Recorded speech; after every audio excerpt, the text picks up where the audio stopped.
और मेरे भक्तों, आप लोग कैसे हैं? भक्त हैं तो भक्ति ये सिखाती है कि जीवन में कैसी भी परिस्थितियां हो, कैसी भी स्थिति हो, निराश नहीं होना है, भगवान का साथ नहीं छोड़ना है। क्योंकि जब रात होती है उसके बाद ही तो सवेरा होता है। तो अपने आप पे विश्वास रखिए, विश्वास को डगमगाने मत दीजिएगा। तो चलिए, आज एक बाबा का बहुत ही अनोखा चमत्कार जो उन्होंने किया वो मैं बताती हूँ। बाबा तो खैर हमेशा ही चमत्कार करते थे, पर हर तरह का जैसा भी चमत्कार उन्होंने किया है सब बहुत अनोखा था। तो चलिए, आज का चमत्कार आपसे शेयर करती हूँ। पूरन चंद जोशी हल्द्वानी के फॉरेस्ट क्वार्टर्स में रहते थे। ये 1959 की बात है। वह अपनी पत्नी के साथ बैठे चाय पी रहे थे और पत्नी का जो स्वास्थ्य था वो पिछले 1-2 महीने से थोड़ा गड़बड़ चल रहा था। वे चाय पी ही रहे थे कि अचानक से उनकी पत्नी की जो थोड़ी होती है ना, जो नीचे होती है, वो धीरे धीरे टेढ़ी होने लगी और जो उनकी लेफ़्ट आई थी और वो मतलब एकदम झपक ही नहीं रही थी, बिल्कुल खुली की खुली रह गई। चेहरा बहुत ही मतलब कांतिहीन हो गया, बिल्कुल तेज चला गया और जो उनके होंठ थे वो एक और हो गए, जैसे लकवा मारता है ना, तो एक साइड में होंठ हो गए। तो उनके ऊपर लकवे का असर हो चुका था। जो कहते हैं ना कि पैरालिसिस होता है, अटैक आ जाता है लकवे का। आर्थिक स्थिति इस लायक नहीं थी कि पूरनचंद उनका एक्सपेंसिव ट्रीटमेंट करा सकें। बाबा के स्मरण के सिवा और कोई चारा नहीं था उनके पास। इसी बीच राजकीय कार्यवश, मतलब वो जो काम करते थे उनके कारण उनको बाहर जाना पड़ा। लौटकर देखा तो पत्नी की दशा गंभीर हो चली थी। आँख की जो आई बॉल्स होते हैं ना, जिनको हम पुतली कहते हैं, तो वो एकदम सफ़ेद पड़ गई थी और उनके चेहरे से ऐसा लग रहा था कि बिल्कुल पीला पड़ गया था। मतलब कोई चेहरे पे कोई तेज नहीं था, मतलब जो चमक होती है ना वो नहीं थी। फिर उन्हें डॉक्टर के पास ले जाया गया तो डॉक्टर ने उनकी पत्नी को देखते ही बोला कि ये तो बहुत क्रिटिकल कंडीशन है और ये ठीक नहीं हो सकती। उस ज़माने में मेडिकल साइंस इतनी तरक्की नहीं की थी जितनी आज कर ली है। और उन्होंने कहा कि इनको दिल्ली या लखनऊ ले जाओ, बट उनकी जो आर्थिक स्थिति थी वो ठीक नहीं थी, जो मतलब इतना वो नहीं सहन कर सकते थे क्योंकि इलाज बहुत एक्सपेंसिव था। तो रात में चरपाई पर लेटे लेटे पति पत्नी दोनों महाराज जी का ध्यान करने लगे।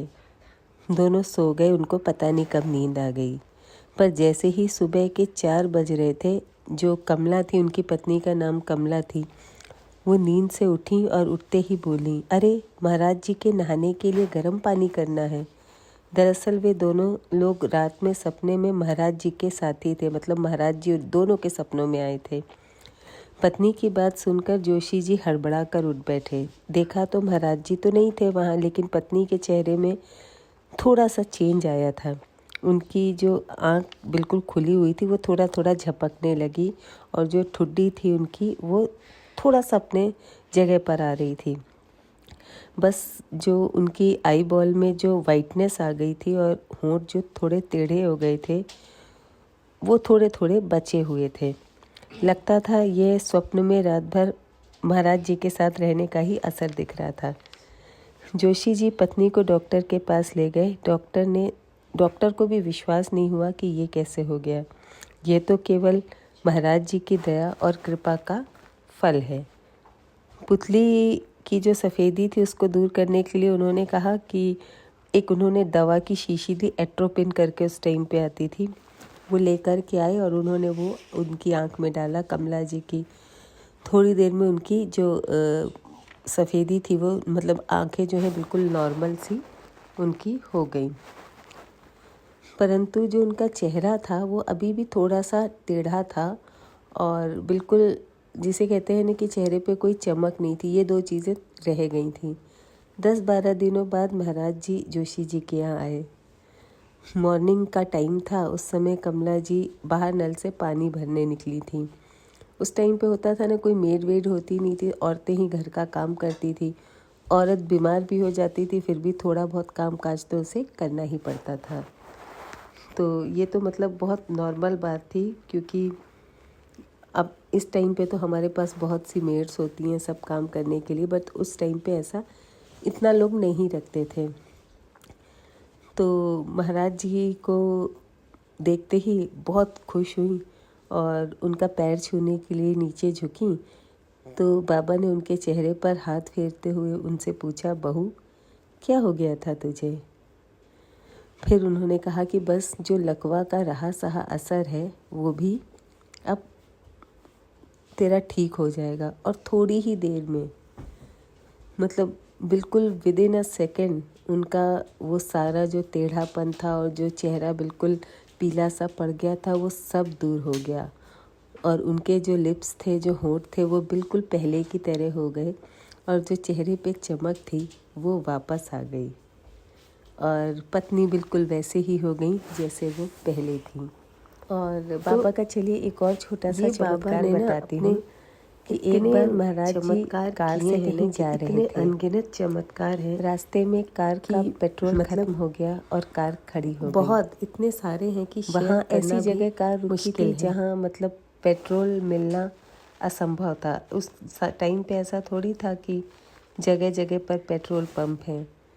जैसे अब तो हर जगह पे हमारे पेट्रोल पंप बड़ी आसानी से मिल जाते हैं, पर ऐसी जगह उनकी कार रुकी जहाँ से पेट्रोल मिलना मुश्किल था। महाराज जी ने ड्राइवर से कहा, गाड़ी में पानी डालो और आगे बढ़ो। सोचिए, मतलब पेट्रोल की जगह पानी, ये कोई मतलब साधारण आदमी बोलेगा ना तो हमें हंसी आएगी कि पानी से कैसे गाड़ी चलेगी, पर महाराज जी ने कहा कि पानी डालो गाड़ी में। अब सब लोग आश्चर्यचकित होकर के बाबा का मुंह देखने लगे कि बाबा कह रहे हैं कि गाड़ी में पानी डालो, पर बाबा का आदेश था तो कोई टाल भी नहीं सकता था, क्योंकि बाबा को सब लोग बहुत मानते थे, तो उनके आदेश को कोई टालता नहीं था। तो ड्राइवर ने क्या किया, मतलब पेट्रोल की टंकी में पानी डाल दिया और देखा, और बाबा ने फिर कहा कि अब गाड़ी को स्टार्ट करो। तो आप यकीन नहीं मानेंगे, वो गाड़ी चलने लगी। अब ये कोई मतलब अगर ये सब तो सीधे भगवान ही कर सकते हैं ना, कि पानी से गाड़ी चला रहे हैं, और कोई नॉर्मल इंसान के बस की बात नहीं, ना किसी साधु महात्मा के बस की बात है। ये तो सिर्फ और सिर्फ भगवान ही कर सकते हैं। महाराज जी ने ड्राइवर को हिदायत दी कि जब तक मैं जीवित हूँ तब तक इस घटना का मतलब चर्चा जिक्र किसी से मत करना, यदि ऐसा किया तो कोढ़ी हो जाओगे। ड्राइवर ने इस बारे में महाराज जी के शरीर छोड़ने के 3 साल बाद बताया, क्योंकि बाबा जी चाहते थे कि ये सब जो वो करते हैं ना वो किसी से शेयर ना किया जाए, क्योंकि वो नहीं चाहते थे कि अपना मतलब जो बड़े लोग व्यक्ति होते हैं ना, और ख़ास करके ईश्वर, वो कभी नहीं चाहेंगे कि हर जगह उनका ऐसी चर्चा हो। तो बाबा हमेशा मना किया करते थे कि उनकी इस तरह की चीज़ों की चर्चा किसी से न करो, बट लोग हैं, उन्होंने अपने एक्सपीरियंसेस तो शेयर किए ही हैं, और ये हंसता हुआ चेहरा किसे नहीं पसंद। आई होप आज का वीडियो आपको पसंद आया हो, अच्छा लगा हो तो चैनल को लाइक शेयर सब्सक्राइब ज़रूर करिए, और एक चीज़ ज़रूर लिखनी है, जय श्री राम।